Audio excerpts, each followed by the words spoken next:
fundamentally, the Department of Defense all has the same problem set, right? Which is a combination of criminal bad actors, nation-state actors, near peers, adversaries, and not so near peer adversaries. But ultimately, data is the currency in which the Department of Defense operates. In a lot of ways, whether it's information superiority of the battlefield, whether it's intelligence, whatever it happens to be. Cyber resilience becomes so important because we have to establish not just information dominance, but communications dominance on a battlefield before we ever go in there. The reason why it's unique for SOF, for the SOF community, on the white side of SOF, they have what's called, FID, Foreign Internal Defense, but the mission of SOF is much more dynamic, and there's a lot more variables than strategic military when you're going into a known space, movement to contact, that kind of thing. The unconventional side of the house, they may have to go in and develop relationships with host nation forces, assist host nation forces in preparing for activity, things like such in Ukraine or others, but all while being aware of the fact that there are near-peer nation states that are going to try to exploit, identify, target, and use information ultimately against them. SOCOM itself has to be able to put on many faces. It has to put on its warfighting face when it comes to being able to go and actively either offensively or defensively protect itself, to protect its operators on the ground, because the operators are the most important thing. And then it also needs to be able to blend in and fit in places where it doesn't want to have a signature, whereas conventional military doesn't have that same requirement as much. The ability to have to blend in, the ability to be obfuscated in its operations. I jotted down 2 words as you were speaking about some of the concepts that I extracted from what you said, and I'm wondering what they might mean for cyber resilience.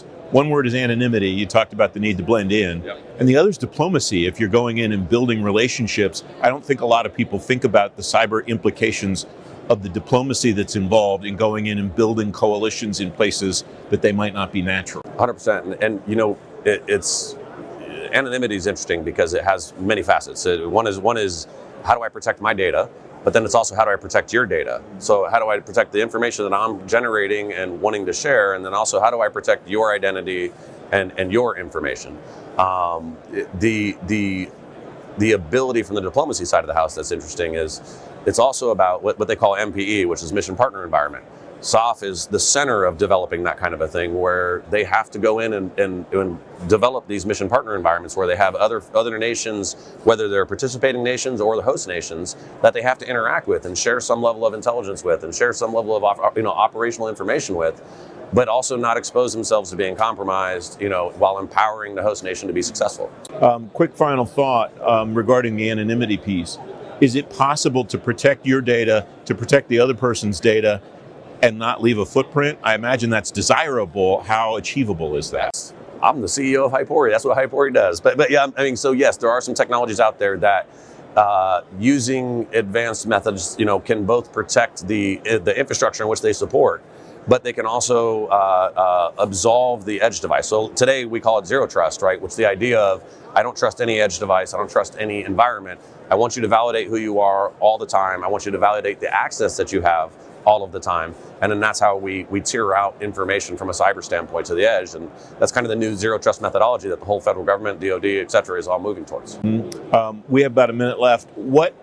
How does one judge success in this field? Is it just you didn't get caught or breached by the bad guys? Or are there other ways that are important to measure too? That's a good question. I mean, hard one, but a good question. So I think at the basic level, yes, don't lose your data.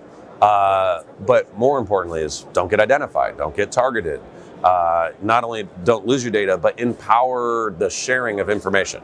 So you can lock something down. I often say the most secure place in the world is a maximum security prison, but nobody wants to live there, right? So we have to find a middle ground in which we have the ability to actively share information, whether it's intelligence or just nation building information, the flow of water, whatever it happens to be that's important to that commander on the ground at the time, but do so in a way in which both protects the operator, the edge user, and the network.